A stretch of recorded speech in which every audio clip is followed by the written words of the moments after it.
Good morning. Mandar, Alisha, Lavanya, Harshini, Aditya. Am I audible to all of you? चलो. Sir, Yes. can you repeat the statement one more time? Yes, it is.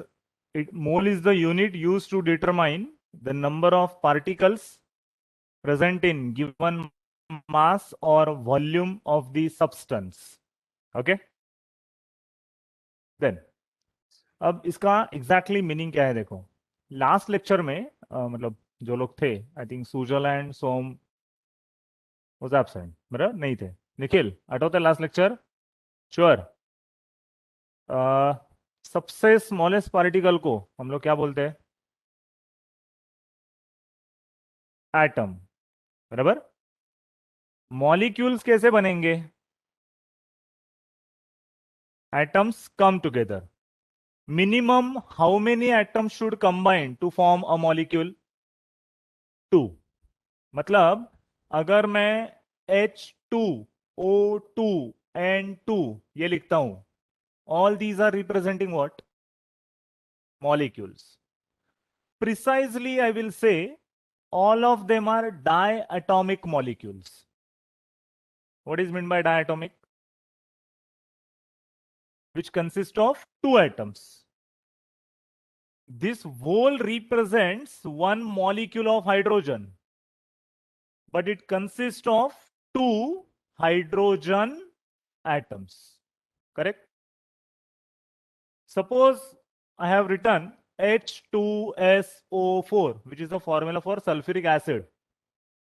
Ganesh, can you please tell me this is element, compound, or a mixture? Compound. Mixture और compound में क्या फर्क होता है स्वयं?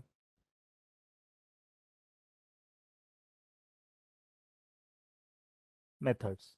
Lakshmi, mixture का कोई भी एक एग्जाम्पल दे सकती हो?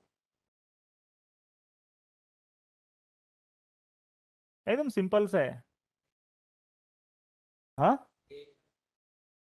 क्या? किसने दिया था? अच्छा, मैंने दिया था. अच्छा, भेल. यस. जो पानीपुरी और सेवपुरी में जो भेल होती है ना, वो भेल इज अ मिक्सचर. क्यों? करेक्ट. उसमें जो भी इंग्रेडिएंट्स डाले जाते हैं, मतलब वो सेव हो या फिर पीनट्स हो या फिर कुछ भी हो, हम लोग उसे फिजिकली हाथों से ही सेपरेट कर सकते हैं. Even on mixing all those ingredients, taste of the individual ingredient remains as it is. हमें वो कुल मिलाकर टोटल टेस्ट लगता है थोड़ा तीखा, थोड़ा मीठा, थोड़ा सार, ऐसा. बट इंडिविजुअल कंपोनेंट का जो टेस्ट है वो परमानेंट वैसे का वैसा ही रहता है. बराबर. लेकिन जब हम लोग कोई सब्जी बनाते हैं, कुकिंग ऑफ फूड, तो उसमें बॉईल होने से पहले हम लोग तो खाते नहीं है, लेकिन पकने के बाद सब्जी का टेस्ट अलग बन जाता है ना. वो परमानेंट चेंज है या टेम्पररी चेंज? Permanent change. वहां पर फिजिकल रिएक्शन हुआ या केमिकल रिएक्शन, जिसमें reactants are getting converted into products. जब रिएक्टेंट नए प्रोडक्ट में कन्वर्ट हो जाएंगे तो ऑब्वियसली उनकी प्रॉपर्टीज भी चेंज होने वाली है. बराबर. तो H2SO4, this whole represents what? It represents one molecule of sulfuric acid. Correct?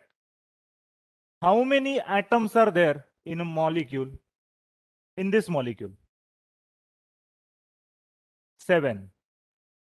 2 atoms of hydrogen, 4 atoms of oxygen, and 1 atom of sulfur. बराबर.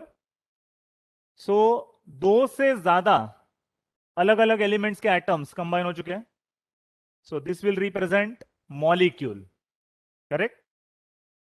तो अब इन दोनों में क्या फर्क है? ये 3 और ये वाला, ये भी मॉलिक्यूल्स ही है, ये भी मॉलिक्यूल ही है. तो दो मॉलिक्यूल्स में फर्क क्या है?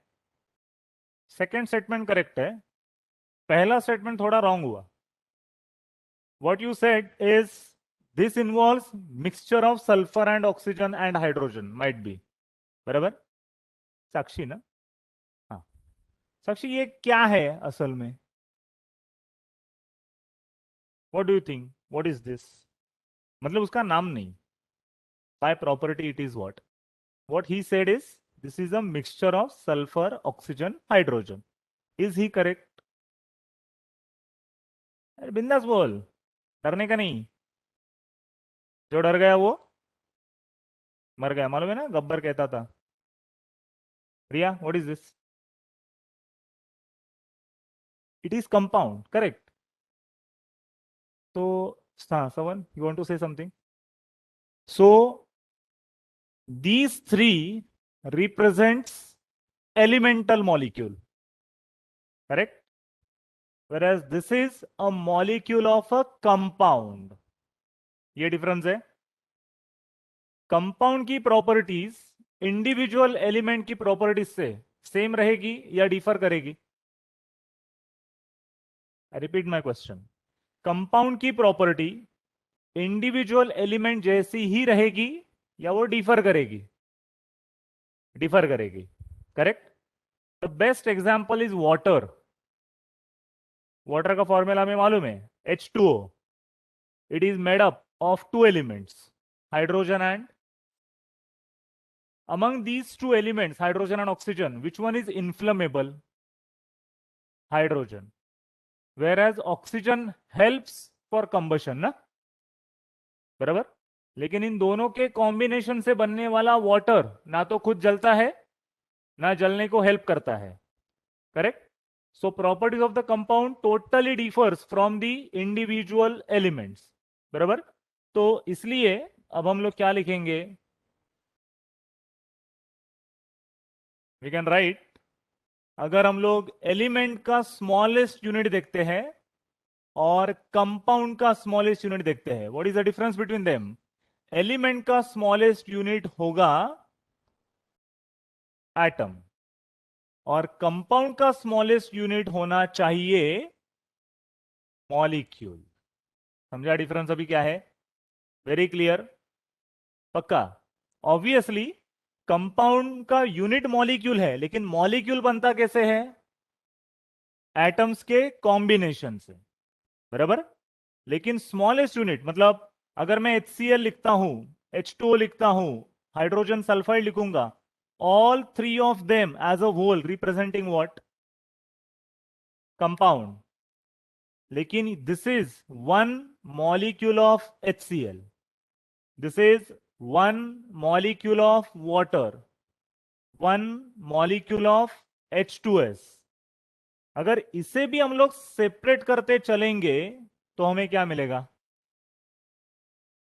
एलिमेंट्स. एलिमेंट मिलेंगे. Hydrogen chlorine, hydrogen oxygen, hydrogen and sulphur. लेकिन H2 मिलेगा, उसे भी अगर सेपरेट करेंगे तो दो हाइड्रोजन एटम्स सेपरेट हो जाएंगे ना. Are you getting this? Sujal, Som, Aniket समझता है? पक्का समझ रहा है ना? लक्ष्मी, क्या चल रहा है ये? हाँ, ओके. सो अभी हम लोगों ने जो मोल लिखा है, what is mole? Remember, mole and molecule is totally different. हाँ. सपोज मैंने एक टेस्ट ट्यूब में 5 ml पानी लिया. सपोज डायग्रामेटिकली भी अपने ऑनलाइन जो है स्टूडेंट्स उनके रेफरेंस के लिए, सपोज एक टेस्ट ट्यूब में हम लोगों ने यहां तक, लेट अस से this is 10 ml of water ले लिया हम लोगों ने. तो अमन ना, अमन मुझे ये बोलो, ये 10 ml वाटर का मतलब वाटर के 10 मॉलिक्यूल्स होंगे क्या? यस. सो हम यस होंगे. पक्का? साक्षी, क्वेश्चन फिर से बोलूं. हम लोगों ने कितना पानी लिया है? 10 ml. क्वेश्चन इज, ये 10 ml वाटर का मतलब हम लोगों ने वाटर के 10 मॉलिक्यूल्स लिए हैं, ऐसा होगा क्या? यस और नो? नो।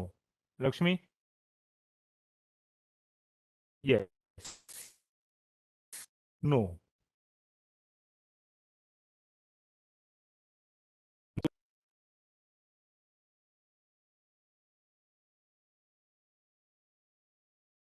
ऑनलाइन वाले Mandar, Mandar, Lavanya, Harshvardhini, Harshini, Harshini, sorry.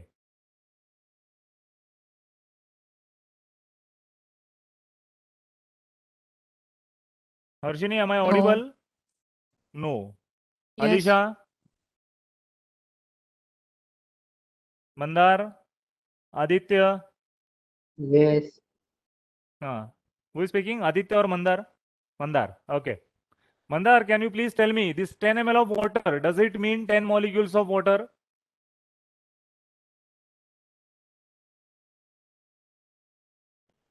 No, sir. No. No. Then what it is No. exactly? Can you please tell me?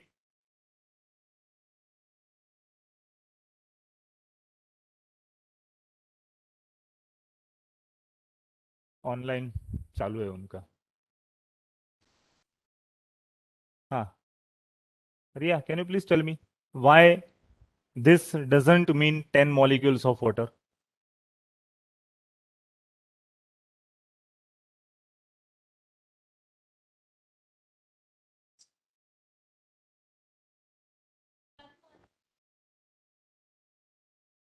One molecule का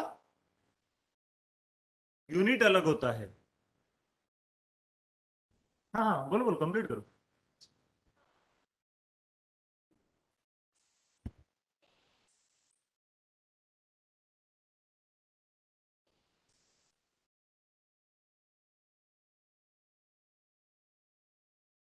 अच्छा, 10 मॉलिक्यूल से ज्यादा होंगे उसमें, क्यों ऐसा? बहुत टाइनी होता है मॉलिक्यूल। तू क्या बोला? 10 ml का मतलब 10 मॉलिक्यूल्स है, कैसे? ये दोनों ने तो अपना अपना एक्सप्लेनेशन दिए। मैंने बोला नहीं है वो करेक्ट है करके। हाँ, तो बिंदास बोल तू।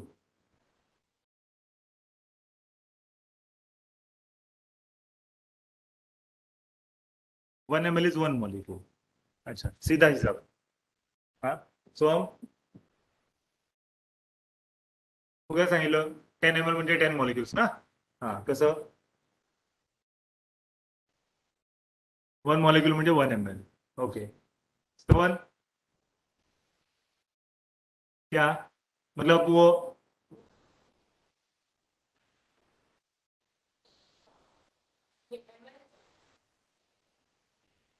हम्म,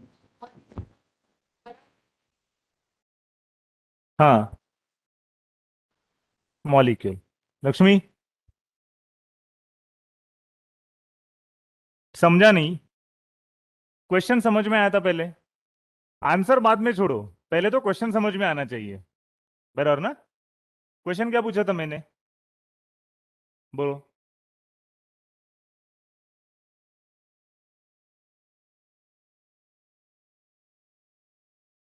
बरोबर, करेक्ट। तो तूने यस बोला था उस वक्त, मालूम है इसके लिए 10 बोला या फिर गलती से 10 बोला, वो तुम्हें मालूम होगा। लेकिन अब क्वेश्चन का मतलब समझा? मॉलिक्यूल की साइज कितनी होती है? वेरी स्मॉल, बराबर, which is not even visible under the microscope, बराबर। लेकिन यहां पे तो हम लोगों ने कितना ml पानी लिया है? 10 ml। वो आंखों से दिखेगा ना, बराबर। अब 10 ml वाटर में पानी के मॉलिक्यूल से ये भी कंफर्म है, लेकिन एक बेसिक स्टेटमेंट याद रखना है, atoms and molecules are invisible with naked eye. खुली आंखों से एटम्स या मॉलिक्यूल्स हमें नहीं दिखेंगे, लेकिन हम लोगों ने क्वांटिटी ली है ना, तो मॉलिक्यूल इतना बड़ा हो सकता है क्या? नहीं। लेकिन इतना पक्का है कि 10 ml में सर्टन नंबर ऑफ मॉलिक्यूल्स जरूर होने चाहिए, बरोबर। एग्जैक्टली कितने हैं ये क्वांटिटी देखकर तो कोई बता नहीं सकता, लेकिन वो बताने के लिए हम लोग जो यूनिट यूज करने वाले हैं वो यूनिट है मोल, जिसके बारे में हम लोगों ने लिखा है। स्टेटमेंट पढ़ो एक बार, क्या लिखा है वो। It is a unit to determine what number of particles in given mass और वॉल्यूम ऑफ द सब्सटेंस। बराबर, कोई भी सॉलिड चीज हो उसे ग्राम में मेजर करेंगे या मिलीलीटर लीटर में? ग्राम में। बराबर, लेकिन कंपलसरी ऐसा नहीं होगा। क्यों? क्योंकि लिक्विड का भी अपना खुद का मास होता है। समझा? अगर वेइंग मशीन पे हम लोगों ने एक बीकर रखा और उसमें पानी पोर कर रहे, तो उस वेइंग मशीन के नंबर पे मास ही आएगा ना। बराबर, पानी है तो लिक्विड फॉर्म में, तो क्या मेजर करना इजी रहेगा हमारे लिए, मास या वॉल्यूम? वॉल्यूम।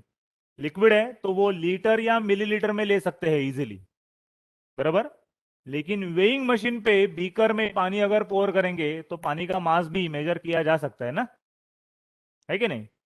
अपने एलपीजी सिलेंडर को देखो, अंदर क्या भरा हुआ रहता है? गैस। उसका मास इजीली मेजर किया जाएगा या वॉल्यूम? वॉल्यूम। गैस है ना, gas flows easily, gases have fluidity, तो गैस का भी वॉल्यूम, कितना वॉल्यूम ऑक्यूपाई कर रहे हैं वो, ये इजीली मेजर किया जा सकता है।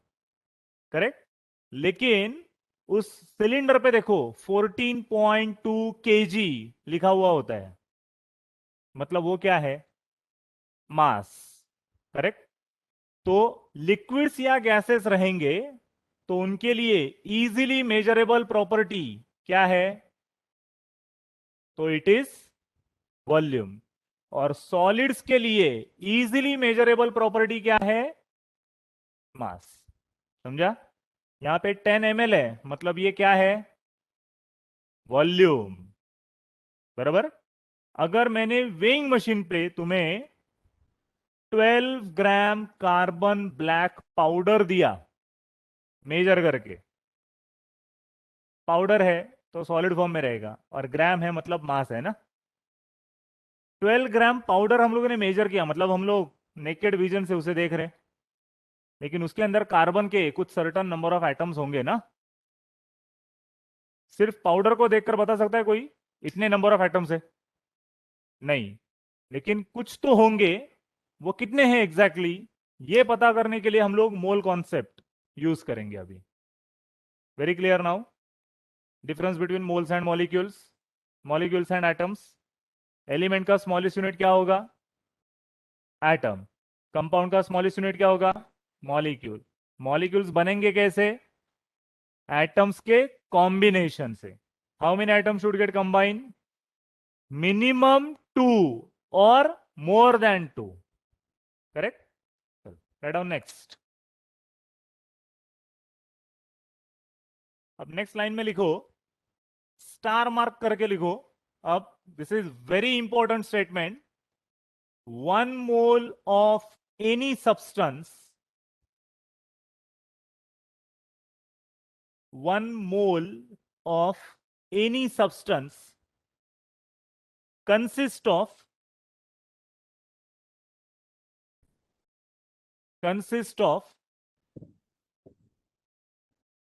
6.022 into 10 raised to 23 particles, and this particle means either they would be an atoms or molecules or they might be ions. Ions are electrically charged, atoms and molecules are always electrically neutral.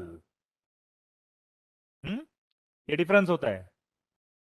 मतलब अभी question पूछा है तो ये पहले क्या क्या है, अभी एटम्स और मॉलिक्यूल्स का तो पता चला है अच्छे से। बराबर, अगर मैंने OF2 ऑक्सीजन डाइफ्लोराइड ये लिखा है, ये क्या रिप्रेजेंट करेगा? एलिमेंट या कंपाउंड? कंपाउंड। क्यों? टू डिफरेंट एलिमेंट्स प्रेजेंट है इसमें। टोटल कितने एटम्स है? 3। 2 ऑफ फ्लोरीन, 1 ऑफ ऑक्सीजन। बराबर। तुम लोगों ने 10th में सोडियम एटम का कॉन्फ़िगरेशन लिखा है ना, 2,8,1। सोम ले लेना है। हाँ, सोडियम की टेंडेंसी क्या होगी रे? मतलब हमें यह भी मालूम है, जब भी कोई बॉन्ड बनता है ना, तुम लोगों ने 2 बॉन्ड सीखे हैं, ionic bond and covalent bond. बराबर। कोवेलेंट बॉन्ड कैसे बनता है? Sharing of electrons. Ionic bond कैसे बनता है? Giving and taking of electron, मतलब complete transfer of electron. During that bond formation, ionic bond हो या कोवेलेंट बॉन्ड हो, every atom tries to achieve what? Stable electronic configuration. That is by completion of octet in outermost shell. Octet का मतलब 8 electrons. Sodium को अगर octet complete करना है third shell में, इट रिक्वायर 7 करेगा तो ऑक्टेट कंप्लीट हो जाएगा। लेकिन रिवर्सिबली अगर ये एक लूज करेगा तो भी ऑक्टेट कंप्लीट करेगा ना। प्रीफरेबली क्या करेगा वो? एक लूज करेगा। बराबर। लेकिन अब ये आयंस बनते कैसे हैं? सबसे पहले तो मैं सोडियम का एटम ड्रॉ कर रहा हूं और 2, 8, 1 ये कॉन्फ़िगरेशन है। कितने इलेक्ट्रॉन्स हो गए टोटल? 11। और किसी भी एटम के न्यूक्लियस में कौन से 2 पार्टिकल्स मिलते हैं? Protons and neutrons. प्रोटॉन्स पे चार्ज क्या होता है? पॉजिटिव। तो यहां पर कितने प्रोटॉन्स मिलेंगे देखो। मतलब क्या हुआ? जितने इलेक्ट्रॉन्स उतने प्रोटॉन्स। 11 इलेक्ट्रॉन्स की वजह से टोटल चार्ज कितना हो जाएगा? -11, क्योंकि इलेक्ट्रॉन पे एक यूनिट नेगेटिव चार्ज होता है। तो 11 इलेक्ट्रॉन की वजह से -11। एक प्रोटॉन पे 1 प्लस चार्ज होता है, तो 11 प्रोटॉन की वजह से टोटल पॉजिटिव चार्ज +11। तो टोटल चार्ज कितना हुआ? 0। मतलब वो न्यूट्रल बन गया। Correct. This is electronic configuration of what? Sodium atom, जिसपे चार्ज कितना है? 0। लेकिन उसने टेंडेंसी क्या बताई? एक लूज करने की। जब वो एक लूज करेगा तो उसका कॉन्फ़िगरेशन क्या चेंज होगा? मतलब एक इलेक्ट्रॉन कम हुआ तो कितने इलेक्ट्रॉन बचे? 10 इलेक्ट्रॉन्स बचे। लेकिन number of protons will remain same ना। कौन सा चार्ज एक्स्ट्रा बचा? पॉजिटिव। कितने से एक्स्ट्रा बचा? तो Na पे एक पॉजिटिव चार्ज आना चाहिए ना। This is cation. Positively charged ion is cation. समझा? ऑन द रिवर्स, अगर मैं क्लोरीन 2,8,7 कॉन्फ़िगरेशन होता है उसका, तो इनिशियल कितने इलेक्ट्रॉन्स हो गए यहां पे? 17। तो 17 इलेक्ट्रॉन्स है, मतलब उसके न्यूक्लियस में 17 प्रोटॉन्स भी होने चाहिए। तो क्लोरीन एटम पे चार्ज क्या होगा? ऑक्टेट के लिए एक चाहिए। सोडियम ने जो लूज किया है वो क्लोरीन गेन कर सकता है, लेकिन जब वो क्लोरीन गेन करेगा तो उसमें 18 इलेक्ट्रॉन्स एंड 17 प्रोटॉन्स बन जाएंगे। एक नेगेटिव चार्ज एक्स्ट्रा आया ना, Cl minus. This is our anion, this was our cation. अब सोडियम पे पॉजिटिव, क्लोरीन पे negative, two opposite charges attract each other, sodium chloride common salt बन जाएगा। समझा अभी? difference between cation and anion. Cations are always positively charged. Anions are always, there will be force of attraction between cation and anion. Very clear?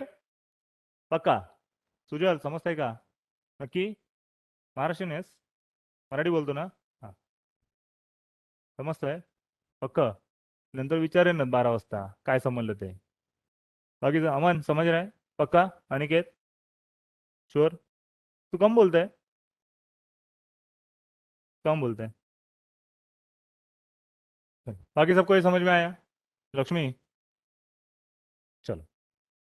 सो हम लोगों ने जो statement लिखा है, 1 mole of any substance corresponds to 6.022 into 10⁻23 particle. मतलब 1 मोल का मतलब 6.022 into 10⁻23 atoms हो सकते हैं, या फिर इतने ही मॉलिक्यूल्स हो सकते हैं, या फिर इतने ही आयंस भी हो सकते हैं. बट इट डिपेंड्स कि हमें क्या दिया है. हमें एलिमेंट दिया रहेगा तो उसके एटम्स रहेंगे. अगर कंपाउंड दिया रहेगा तो मॉलिक्यूल्स होंगे. समझा? Very clear. नेक्स्ट. अब फिलहाल मोल्स मॉलिक्यूल्स का डायरेक्ट हिसाब दे रहा हूं. मतलब हमें some basic concepts of chemistry में केमिस्ट्री के 4 बेसिक लॉज पढ़ने हैं. Law of definite composition, law of multiple proportion, Gay-Lussac's law and Avogadro's law. ये 4 लॉज से अपना बेसिक केमिस्ट्री का कॉम्पोजिशन तैयार होता है. मतलब दुनिया भर की कोई भी रिएक्शन उठाएंगे तो उन रिएक्शंस में यही 4 लॉ फॉलो होते हैं. तो पहले क्या करेंगे, पहले हम लोग एक काम करते हैं, वो लॉज भी पढ़ लेते हैं. चलो down. Laws of chemical combination. Laws of chemical combination. Mandar, Aditya, Lavanya, तुम लोग नोट कर रहे हो ना? Harshini? Sir. Yes. Yes, sir. Yes, sir. You are enjoying online बच्चों? हाँ, समझ में आ रहा है तुम्हें सब कुछ? आदित्य? Yes, sir. चलो, अब लॉज ऑफ केमिकल कॉम्बिनेशन में सबसे पहला लॉ लिखोगे, law of conservation of mass.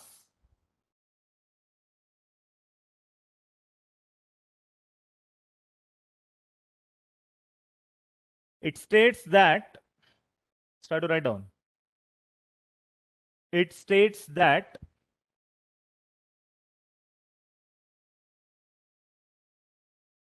total mass of the reactants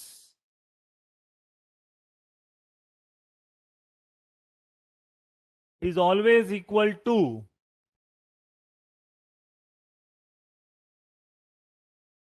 total mass of the reactants is always equal to the total mass of the products.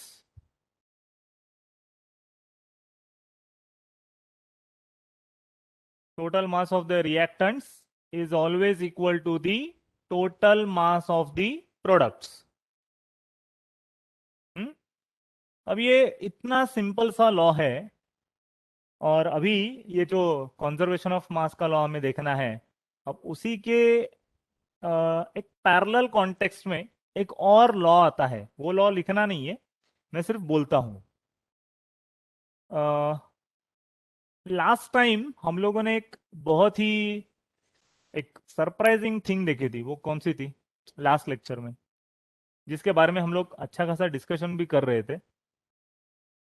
हाँ, नहीं, dimension के बारे में नहीं, और कुछ नहीं, और कुछ नहीं, और नहीं. जाते जाते शायद से हम लोगों ने उसको ऐसा टच किया था, भूल गए. Orbitals. नहीं, और कुछ हर्षिनी, दूसरा मेमोरी कैपेसिटी बढ़ाओ। एमबी का है तो टेराबाइट का करो उसे।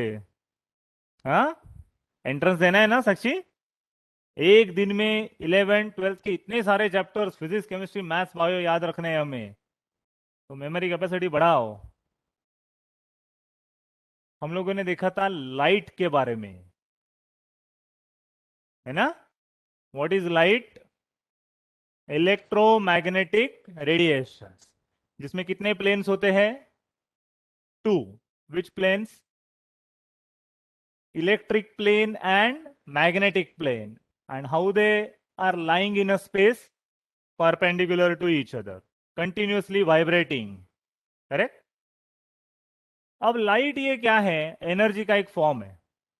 एनर्जी तो कई सारे फॉर्म में एग्जिस्ट होती है। हीट है, साउंड है, मैकेनिकल एनर्जी है, लाइट एनर्जी है, करेक्ट ना, इलेक्ट्रिकल एनर्जी है। तो तुम लोगों ने 10th तक जो कुछ भी साइंस पढ़ा है उसमें और एक लॉ पढ़ा है, कंजर्वेशन ऑफ एनर्जी का लॉ, है ना। पढ़ा है? क्या है बता सकते हो? हिंदी में बोलो तो भी चलेगा। बिंदास। गणेश, क्या है कंजर्वेशन ऑफ एनर्जी का लॉ? निखिल? नहीं, 2 साल ऑनलाइन। हाँ सुजल, काय कुठल्या शाळेत होता तू? हा, ऑक्सफर्डला होता तू? ऑक्सफर्डलाच होता. निखिलचे वर्गमित्र आहेत तुम्ही, होय ना? हा पटकन. काय नाही लक्षात? Energy can neither be created nor be destroyed. हम लोग एनर्जी के किसी भी फॉर्म को ना तो नए से प्रोड्यूस कर सकते हैं, ना तो एग्जिस्टिंग फॉर्म को डिस्ट्रॉय कर सकते हैं। हम लोग सिर्फ और सिर्फ क्या कर सकते हैं? ट्रांसफॉर्म।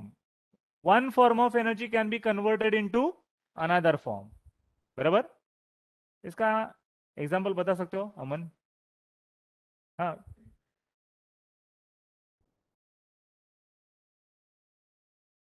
एग्जाम्पल कहां पर ये कन्वर्जन मिलता है?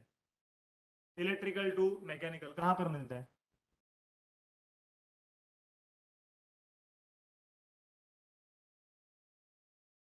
Very good.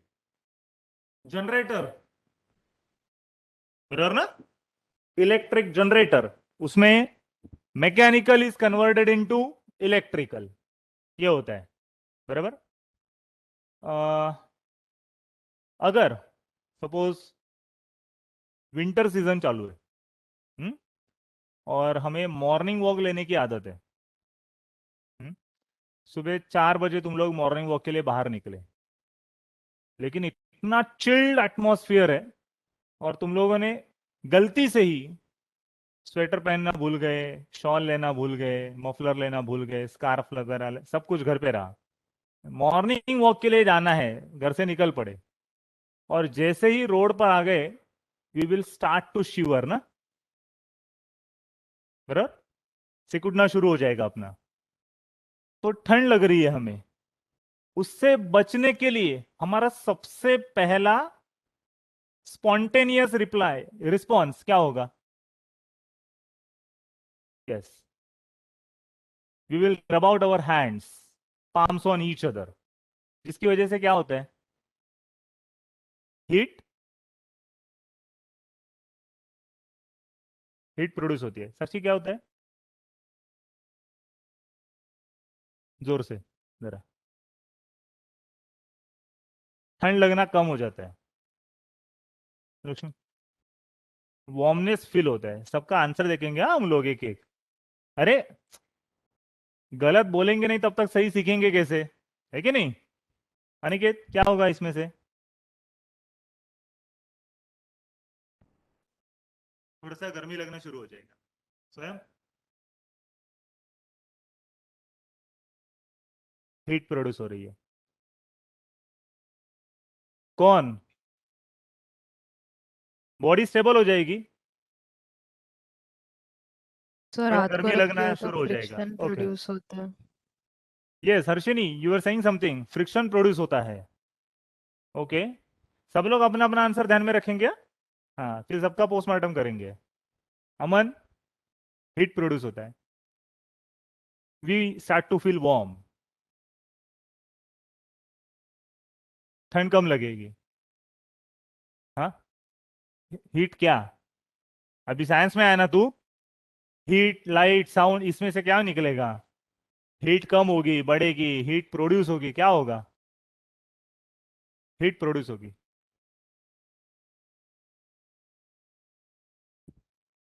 थोड़ा हीट लगेगा। Sorry? Body tries to make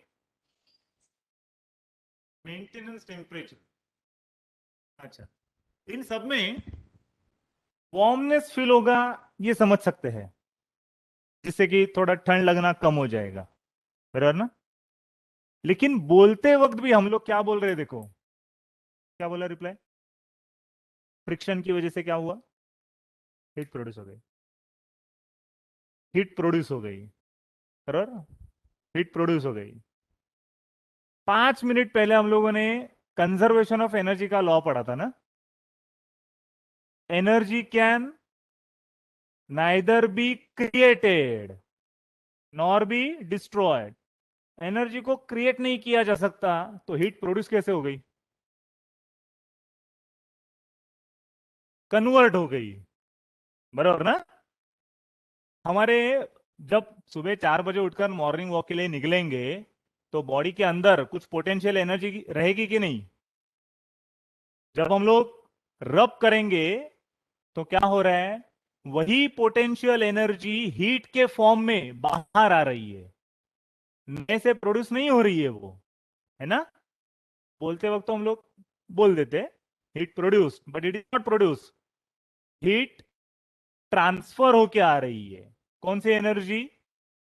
potential energy has been converted into heat energy, बराबर? तो कंजर्वेशन ऑफ एनर्जी का लॉ वैलिड है। किसी भी केमिकल रिएक्शन में, फिजिकल रिएक्शन में, प्रोसेस में एनर्जी कभी नए से प्रोड्यूस नहीं होगी। एक फॉर्म ऑफ एनर्जी दूसरे कितने सारे फॉर्म कन्वर्ट हो सकती है। इसका एग्जांपल देता हूं, फायर क्रैकर्स, बराबर, दीवार में जो पटाखे जलाते हैं, वो बर्स्ट होने से पहले छोटे से क्रैकर में कौन सी एनर्जी स्टोर होकर है? केमिकल। लेकिन जब वो फूट जाता है, हीट लाइट साउंड प्रोड्यूस, मतलब कन्वर्ट होकर आते हैं, बराबर? लेकिन जैसे एनर्जी के लिए हम लोग कॉन्जर्वेशन का लॉ पढ़ते हैं, वैसा ही लॉ एप्लीकेबल होता है मास के लिए। और ये जो एनर्जी और मास है ना, उसको लेकर एक बहुत ही क्या बोल सकते हैं, इनोवेटिव इन्वेंशन हुआ था। कौन सा? आई रिपीट, एनर्जी और मास को लेकर, उन दोनों के रिलेशन को लेकर एक 20th सेंचुरी का टेक्नोलॉजी का या साइंस डिस्कवरी का पीक उसे माना जा सकता है। नहीं, और कुछ? हाँ, लाइट नहीं, नहीं, ये बहुत हाई फंडा हुआ, मतलब वो भी है ऐसा, लेकिन एनर्जी और मास के रिलेशन को लेकर 20th सेंचुरी का मोस्ट इनोवेटिव डिस्कवरी। एक और क्लू देता हूं, given by the great legendary scientist Albert Einstein.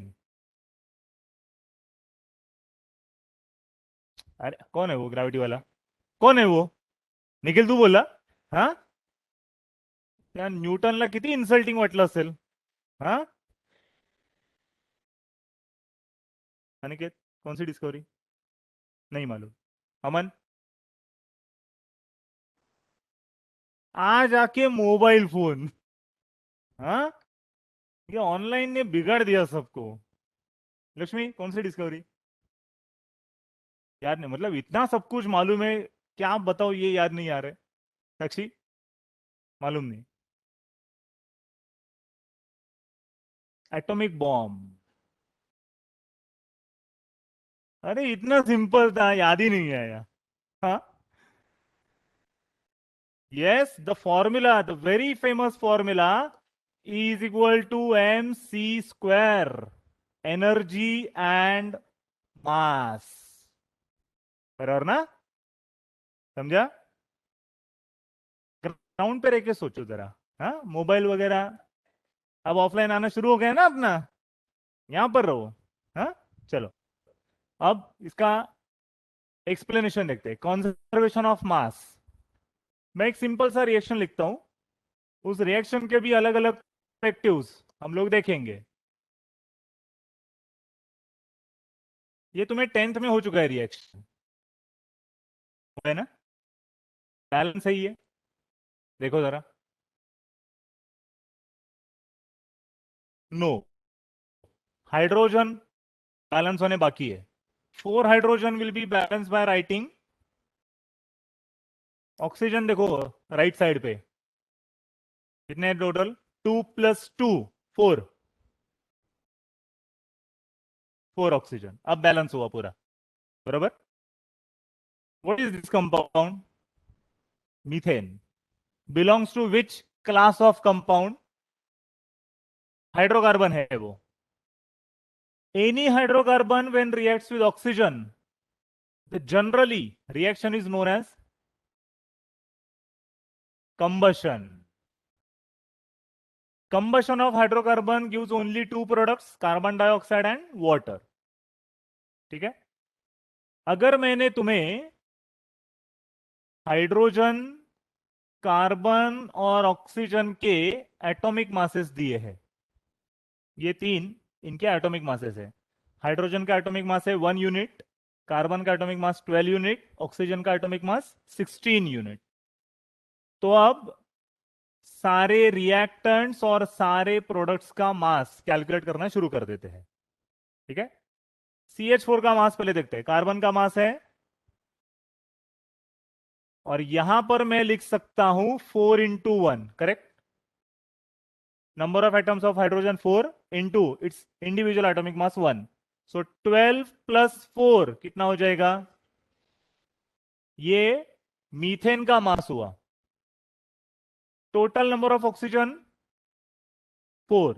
So what I can write, 4 into, correct, directly 16 4s are 64। बराबर।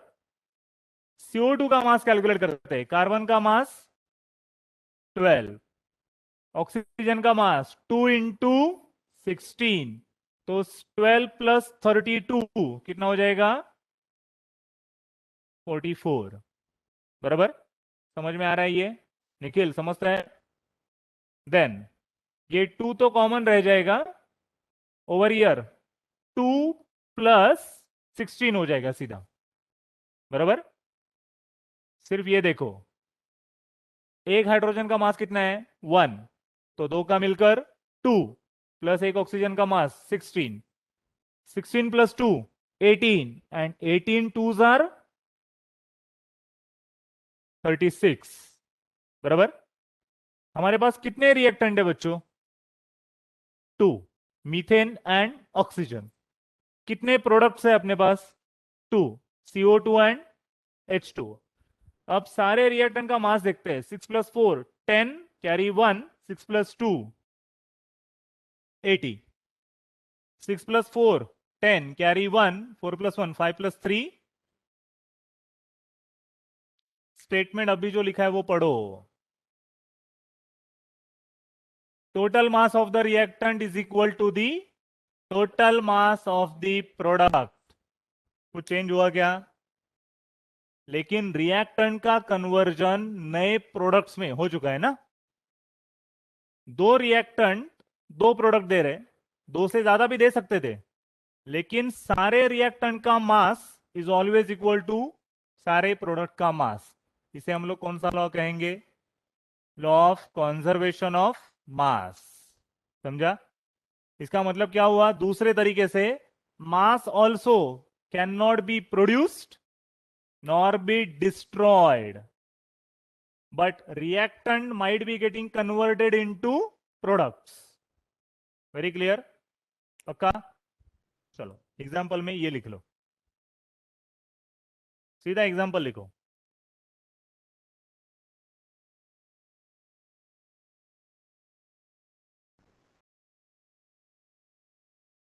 Mandar, Aditya, Lavanya, Harshini, Alisha, have you understood? Yes, sir. Yes, sir. Sir.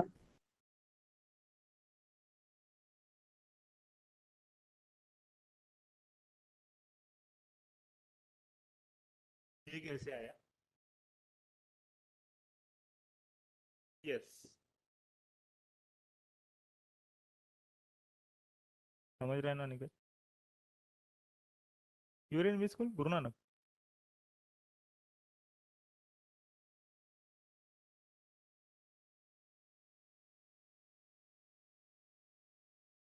साक्षी तू BPS ला होतीस ना?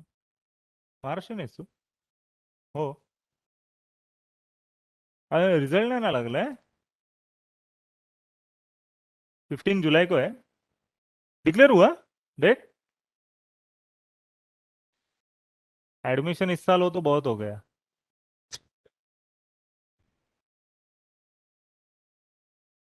मग सोम, JEE की NEET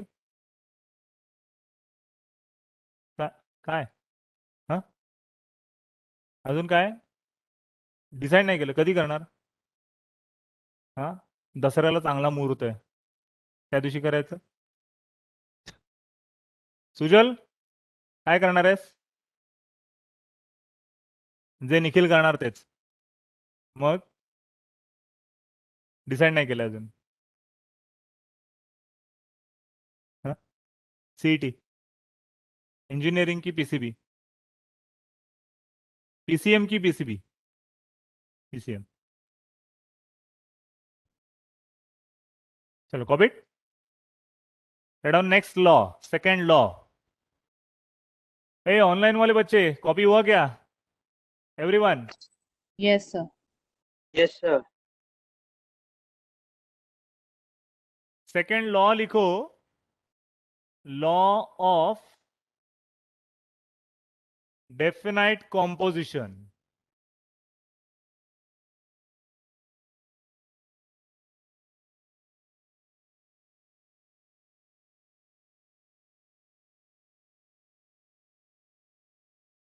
चलो start to write in that. It states that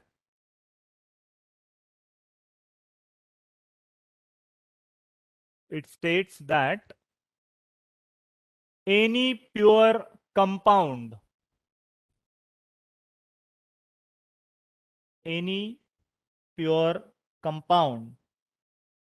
consists of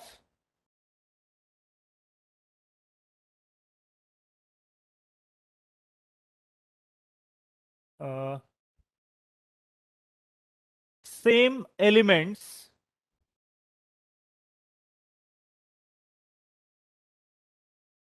in a fixed and definite proportion by weight, in a fixed and definite proportion by weight, irrespective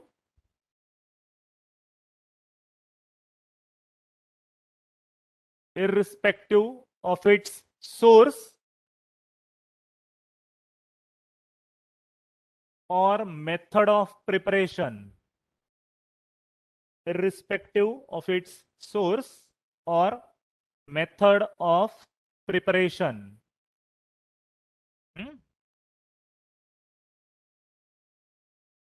अब इसके लिए ना पहले तो तुम्हें एक जनरल मैथ्स मालूम होना चाहिए.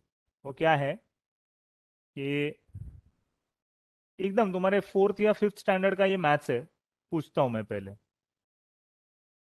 अगर मैंने एक पूरा सर्कल ड्रॉ किया और उसी के सामने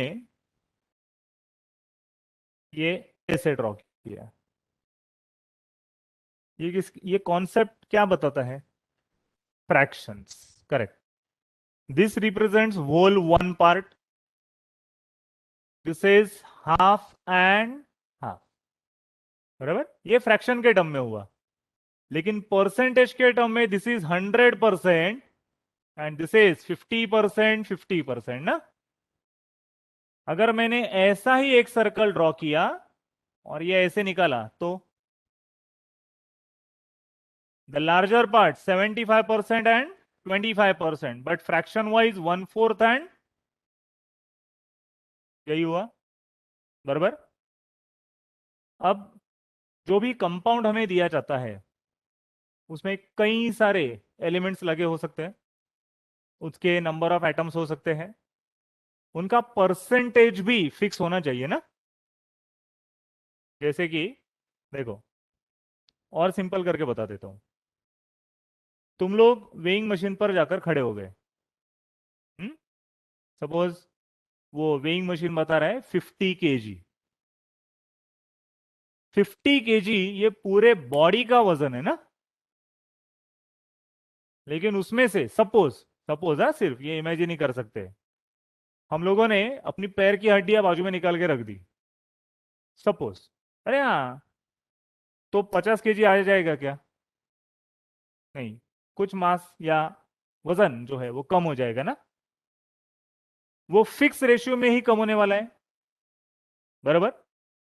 वैसे ही, मतलब व्हाट आई वांट टू से इज 50 kg जो पूरे बॉडी का वजन हमें मिला है वो सारे बोन्स का, मसल्स का, टिश्यूज का मिलकर वजन आया है ना. बराबर. वैसे ही इफ यू सी, मैं कहूं अगर CH4 that is methane gas, हम लोग मीथेन के 4 अलग अलग सैंपल्स लेते हैं. हम्म? जैसे कि सबसे ज्यादा मीथेन कहां पर पाया जाता है?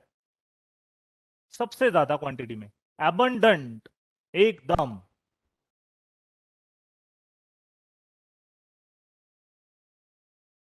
बायोगैस में होता है. अपार्ट फ्रॉम दैट, बायोगैस तो असल में क्या होता है, बायोगैस वो जो कंटेनर होता है उसमें तैयार होता है ना. मैं नेचुरली बोल रहा हूं. सबसे ज्यादा मीथेन कहां पर पाया जाता है? नहीं, नहीं, सबसे ज्यादा वोल्केनो तो जब इरप्ट होगा तभी ना.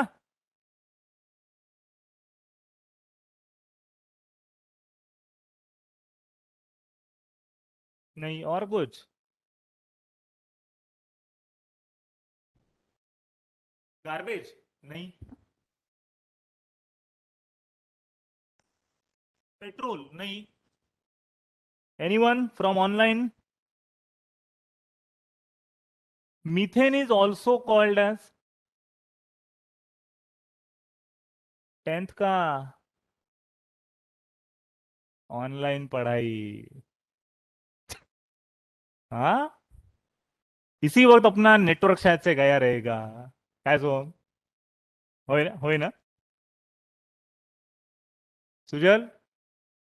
Methane is also called as marsh gas. It is found abundantly in marsh land, दलदल की जमीन में, मार्शी लैंड में वो सबसे ज्यादा पाया जाता है. हाँ. तो हम लोग मीथेन का जो सैंपल लेने वाले हैं वो हम लोग 4 अलग अलग जगह से लेंगे. हाँ. सबसे पहला मीथेन जो है वो हम लोग लेंगे मार्शी लैंड से. दूसरा जो हम लोग लेंगे sample, second CH4 from biogas. Third जो लेंगे हम लोग CH4, वो लेंगे हम लोग वोल्केनो से.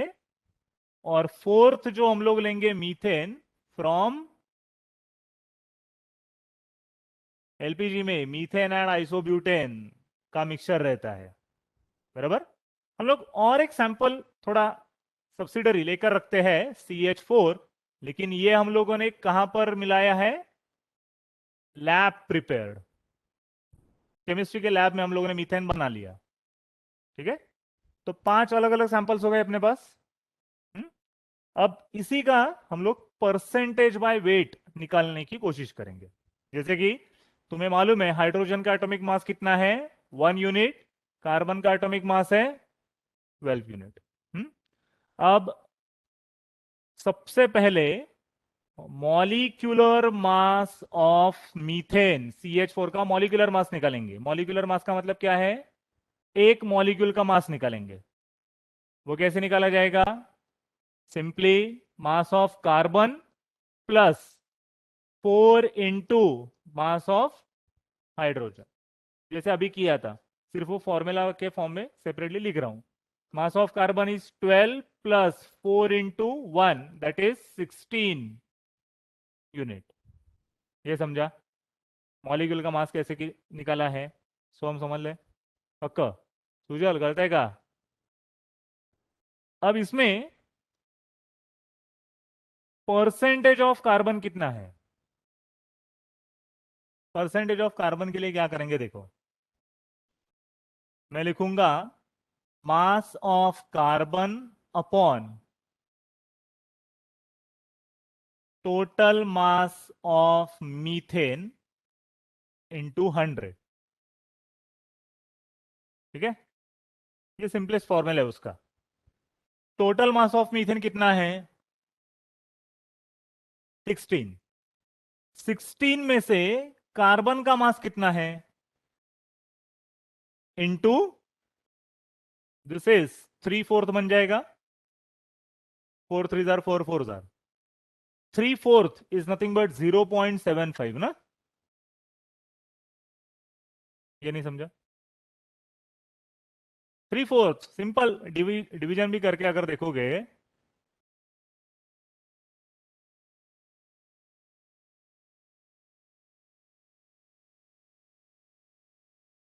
0.75, तो 0.75 into 100 that is nothing but,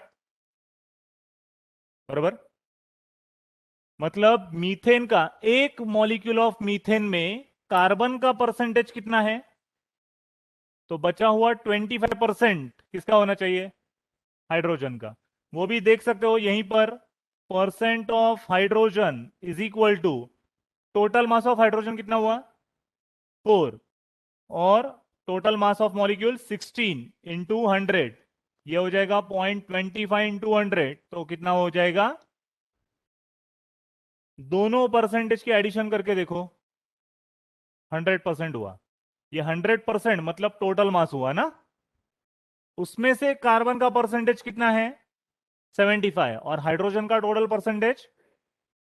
अब पिछले वाली स्लाइड पर आते हैं, कार्बन 75%, हाइड्रोजन 25%, ये इनमें से कौन से सैंपल में होना चाहिए,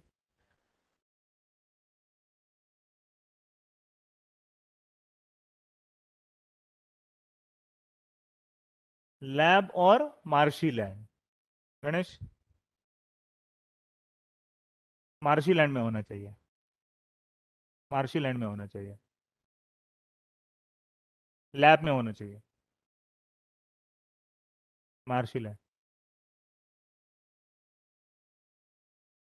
मार्शी लैंड और एलपीजी में होना चाहिए, मार्शी लैंड में होना चाहिए, सब में होना चाहिए। Why do you think only lab and marshy land,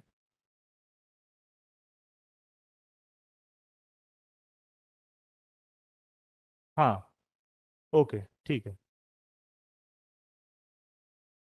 इसलिए वो परसेंटेज रहेगा सेम, सेम। वाय लॅब में,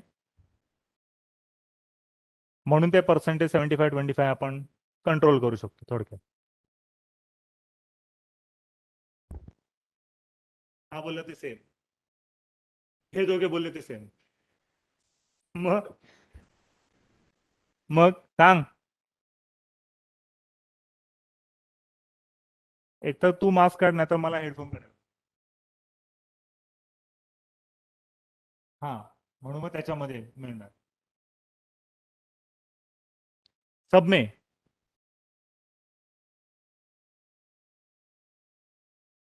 और एलपीजी में। अच्छा, मार्शिलँड मध्ये जास्त असणार.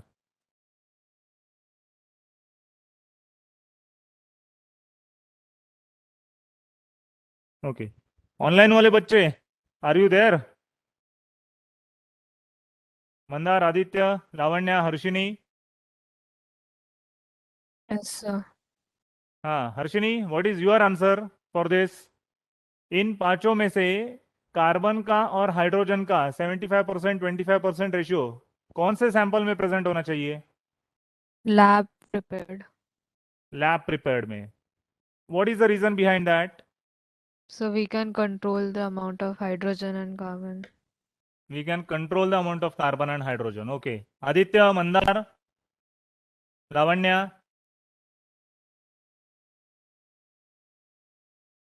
सर सब में होना चाहिए. ऐसा क्यों? सब में परफेक्ट अमाउंट होना ही चाहिए क्योंकि CH4 A1 मॉलिक्यूल है वो, तो CH4 में perfect amount of carbon atoms भी होना चाहिए, कार्बन का ये भी होना चाहिए और हाइड्रोजन का भी होना चाहिए. ओके, ठीक है. The correct answer for this is carbon 75% and hydrogen 25% ratio will be maintained in all these samples. Law क्या लिखा है? प्योर कंपाउंड, बराबर ना? प्योर कंपाउंड में उसके जो भी एलिमेंट्स है उनका परसेंटेज बाय वेट फिक्स होना है चाहिए, irrespective of what, of their source और मेथड ऑफ प्रिपरेशन. तूने जो बोला ना स्वयं, उसमें गलत क्या है? You thought for methane and isobutane, बराबर. हम लोग रेशियो किसका देख रहे हैं? कार्बन और हाइड्रोजन का मीथेन के लिए ना. तो जब तक मीथेन का फॉर्मूला CH4 CH4 CH4 रहेगा तब तक कार्बन और हाइड्रोजन का परसेंटेज सेम ही रहना चाहिए ना. Are you getting? मीथेन के बाद अल्केन के सीरीज में दूसरा मेंबर कौन सा आता है? मीथेन के बाद इथेन. इथेन का फॉर्मूला क्या बनता है? फॉर्मूला चेंज हुआ ना, तो कार्बन हाइड्रोजन का परसेंटेज सेम रहेगा क्या? वो भी चेंज होगा. लेकिन जब तक इथेन का फॉर्मूला C2H6 है, कार्बन हाइड्रोजन का रेशियो उसके लिए भी फिक्स ही होना चाहिए ना. Are you getting? Very sure. चाहे तो देखो, C2H6 का टोटल मास कितना हो जाएगा? 30 कैसे आया? 24 + 6, बराबर. अब कार्बन परसेंटेज कितना आ जाएगा? देखो 24/30 इंटू 100, और परसेंट ऑफ हाइड्रोजन देखो कितना आ जाएगा? 6/30 इंटू 100 ना. करेक्ट.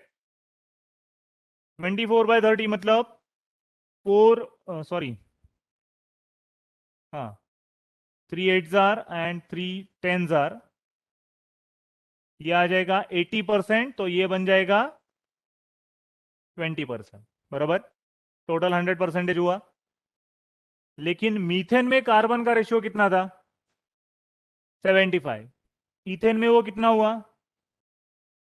प्रोपेन ब्यूटेन पेंटेन में चेन बढ़ते जाएगी कार्बन की, तो उसका रेशियो भी बढ़ते जाएगा, बराबर. लेकिन जब तक कंपाउंड का फॉर्मूला सेम है, उसके एलिमेंट का परसेंटेज कॉम्पोजिशन भी क्या होना चाहिए? सेम रहना चाहिए. Very clear now. चाहे वो लैब में प्रिपेयर करे, LPG का हो, मार्शीलैंड का हो, या सोर्स कहीं से भी मिले, उसका percentage of respective element should remain fixed. That is something called as law of definite composition. Definite का मतलब क्या है? फिक्स है ना वो. वेरी क्लियर अभी? चलो एग्जाम्पल तुम लोग कॉपी कर लोगे, ये वाला. अमन, समझ में आ रहा है? अनिकेत, ये लॉ समझा? पक्का? परसेंट कैलकुलेशन कैसे किया?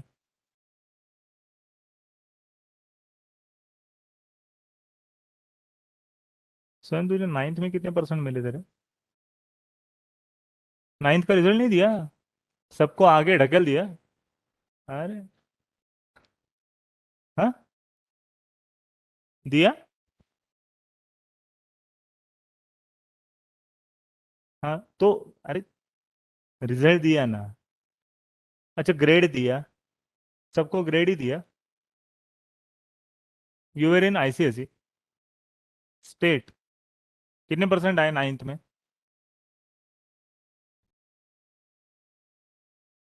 75 कुछ थे। स्वयं तुझे कितने था?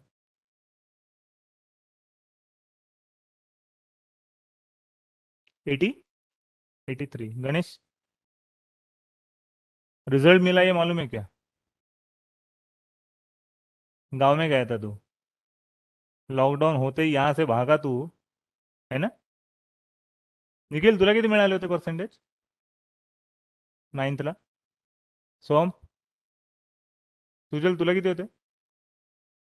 67। अनिकेत, 78। लक्ष्मी, तुम्हें कितने थे? स्कॉलर, 78।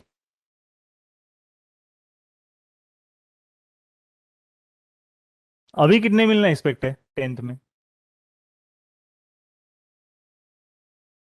अरे हंसता क्यों, इतना सीरियसली मैं पूछ रहा हूँ। लक्ष्मी, अभी क्या एक्सपेक्टेशन है? 85 अबव आएगा? 90 प्लस? अरे स्वयं कितने मिलेंगे? हाँ, नाइन्थ और टेंथ का, और टेंथ, नाइन्थ का और टेंथ का इंटरनल है ना, ऐसा है ना?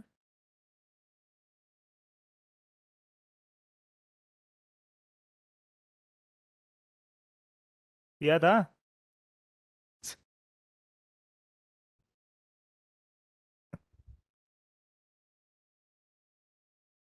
प्रीलिम लिया था? 3 पेपर्स? अच्छा वैसा।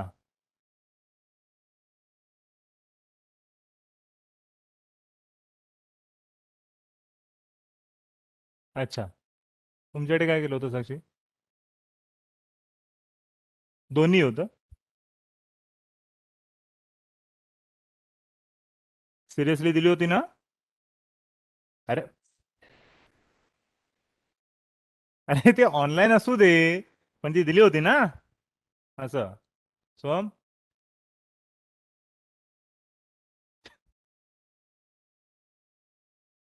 ए चलो ऑनलाइन वाले, कॉपी करके हुआ सबका? Yes sir. हाँ, इट्स डाल्टन यूनिट। चलो, write down. Third law, sorry, it is Gay-Lussac's law.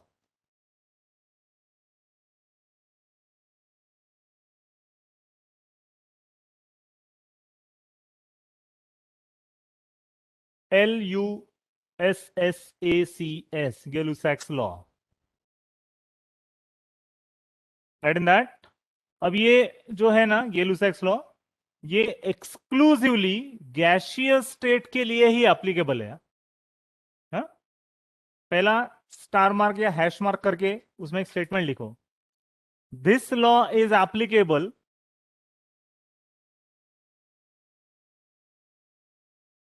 this law is applicable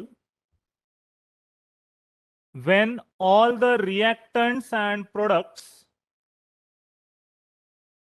when all the reactants and products are present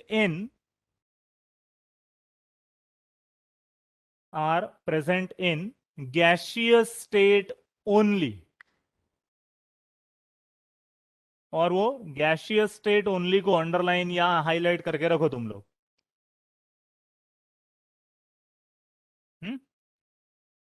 अब उसके नेक्स्ट पैराग्राफ में लॉ का स्टेटमेंट लिखो, it states that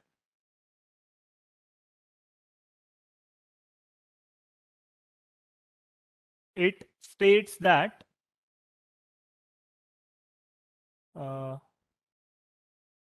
volume of the gaseous reactants volume of the gaseous reactants and products always bears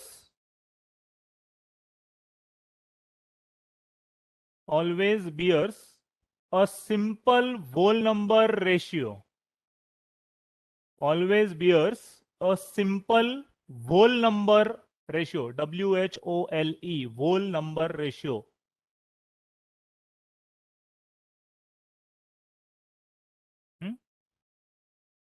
जैसे कि हम लोगों ने आज के लेक्चर के स्टार्टिंग में ही एक फैक्ट देखा था, सॉलिड्स को मेजर करना है तो प्रीफरेबल यूनिट क्या रहेगा? Grams and kilogram. Mass, quantity, mass, unit gram KG. अगर लिक्विड्स और गैस को मेजर करना है तो वॉल्यूम, लीटर और मिलीलीटर. लेकिन अभी 11th-12th में आकर तुम्हें लीटर मिलीलीटर यूज करना नहीं है, तुम्हें यूज करना है क्यूबिक सेंटीमीटर और क्यूबिक डेसीमीटर. ये मालूम है? नहीं? एमएल का मतलब, एमएल का मतलब, एमएल का मतलब क्यूबिक सेंटीमीटर. हम लोग फुल फॉर्म शॉर्ट फॉर्म खेल रहे हैं नहीं ना. एमएल का मतलब क्यूबिक सेंटीमीटर और लीटर का मतलब है क्यूबिक डेसीमीटर. जैसे कि देखो 1 ml मतलब 1 centimetre cube and 1 litre is 1 decimetre cube. ठीक है Lakshmi, 1 litre is how many millilitre? 1000 millilitre. तो 1 millilitre is equal to dash litre. क्या आना चाहिए आंसर?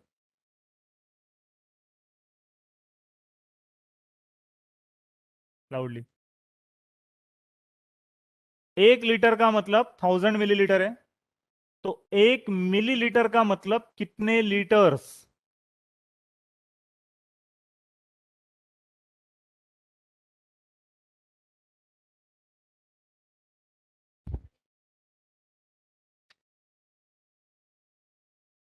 थ्री.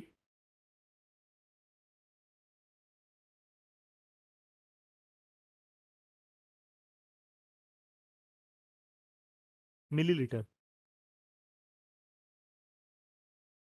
मैंने पूछा है, ये मालूम है. ये क्या हुआ? ये मीटिंग खत्म हो गई? नहीं ना. सो ये क्या आएगा?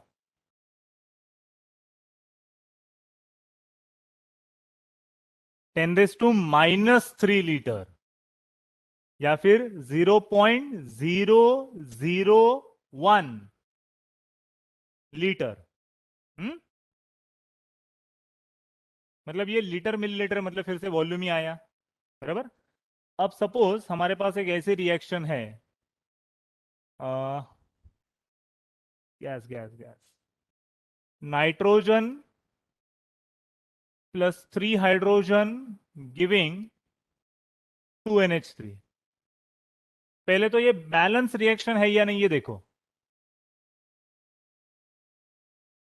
2 nitrogen 2 nitrogen, 6 hydrogen 6 hydrogen, balance है.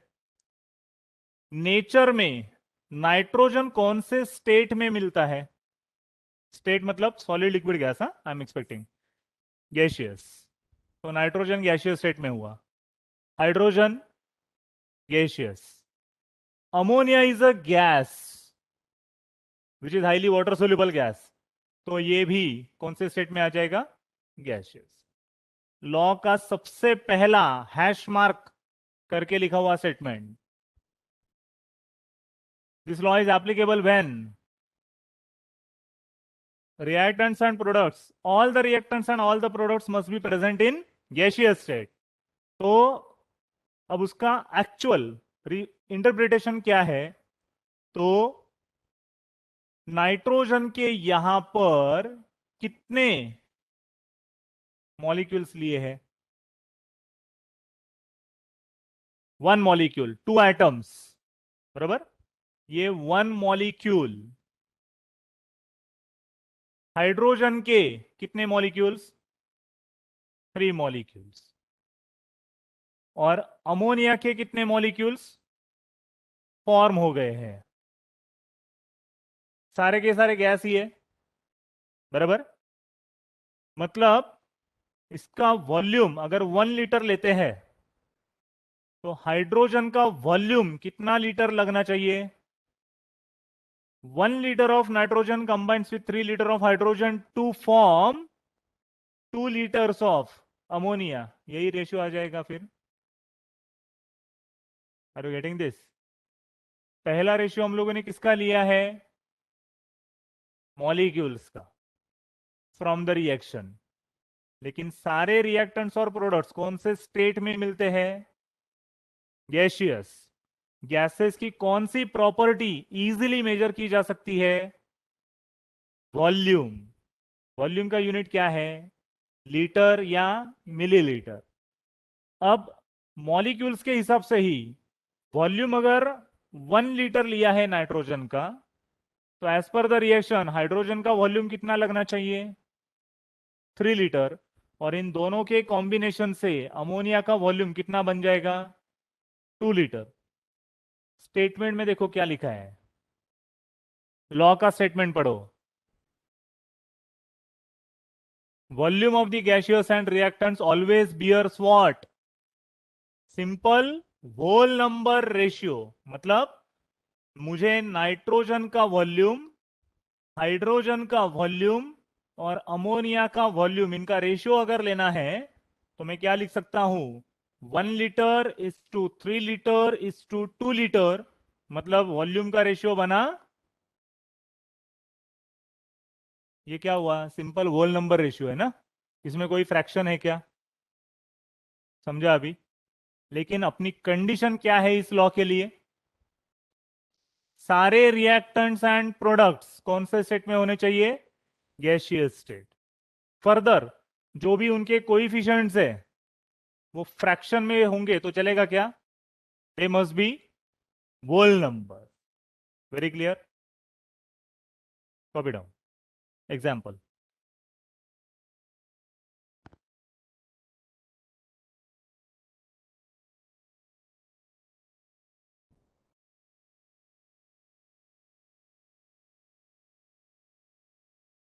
लक्ष्मी समझ रहे हैं ना? पक्का एकदम? गणेश समझ में आ रहा है ना? हमें रुइया कॉलेज में जाना है यहाँ। कौन से कॉलेज में नहीं, तुझे कौन से आरजे में ना? Swayam you are intending for which college?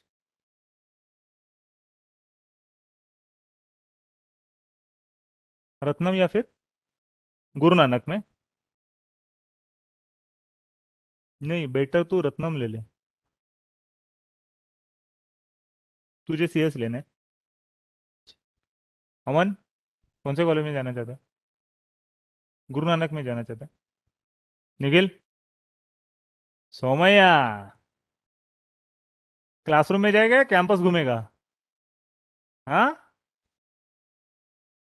सोम, कुठलं कॉलेज हवंय? खालसा किंवा सोमैया ठीक आहे. खालसा काय एवढा लांब? हा, खालसा माटुंगा.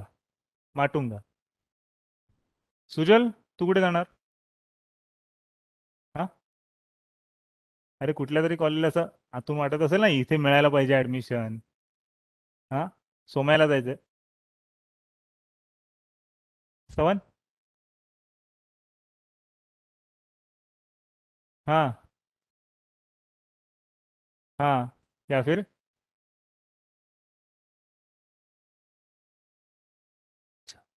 साक्षी?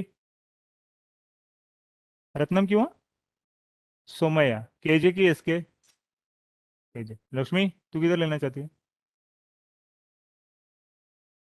रत्नम नहीं तो जेवियर्स। फिक्स? तू स्कूल में कौन से था? गुरु नानक में? फिक्स हुआ? रत्नम में? पास ही है इसके लिए। अच्छा,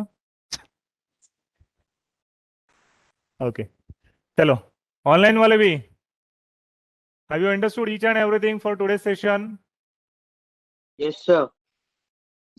तू ऑफलाइन कब मिलेगा रे आदित्य? एक बार मुझे मिलना है तुझसे। तू एक हाँ डेढ़ सर। घंटा किधर था मालूम नहीं, गुड बाय बोलने के लिए आ गया बरोबर टाइम पे। हाँ, मंदार, आदर्श Tiwari, Ankita,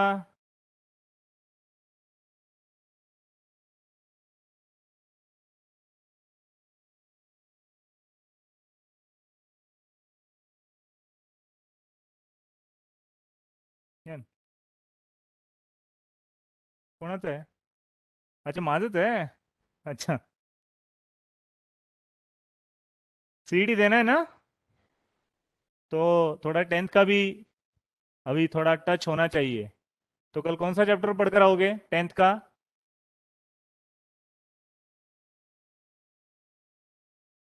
chemical reactions and equations ना?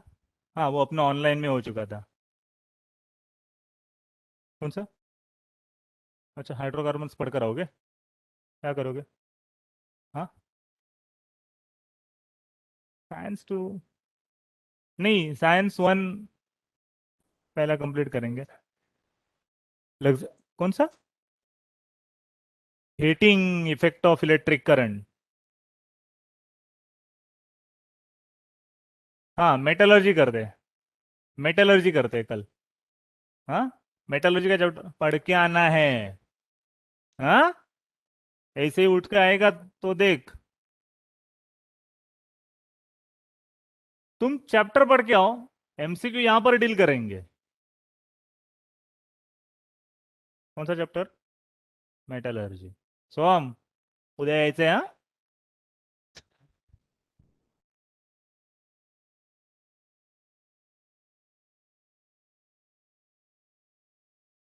Harshini, hello Harshini, Yes, sir. कल मेटलर्जी का हम लोग रिवीजन करेंगे टेंथ का, मतलब वो सीईटी के हिसाब से। तो कल जरा वो चैप्टर पढ़कर रखना, ठीक है? Okay, sir. Yes, Aditya, Ankita, yes sir. Alisha, Lavanya, कल मेटलर्जी का चैप्टर का रिवीजन होने वाला है, वो चैप्टर पढ़कर ही बैठेंगे। Yes sir. सॉरी, टेस्ट मतलब नहीं, तुम्हें मार्किंग के लिए नहीं बोलूंगा मैं। We will solve collectively, don't worry, we will discuss and we will solve, ठीक है? हाँ, सर 10:30, हाँ बोलो बोलो। सर ऑफलाइन वाला तो चालेल होता। ऑफलाइन वालों का? ऑफलाइन चालेल का? हाँ, हाँ, ऑफलाइन चालू है ना अपने यहाँ पे। नाही सीईटी साठी। सीईटी साठी? हाँ, तू ये ना ऑफलाइन, तुला उद्या ऑफलाइन यायचंय का? हा चालेल येत. हाँ, मग ये ना, अरे तू रेग्युलर लेक्चरला आलास तरी चालेल। चालेल चालेल पण सर. ये उद्या, ये तू उद्या भेटू आपण।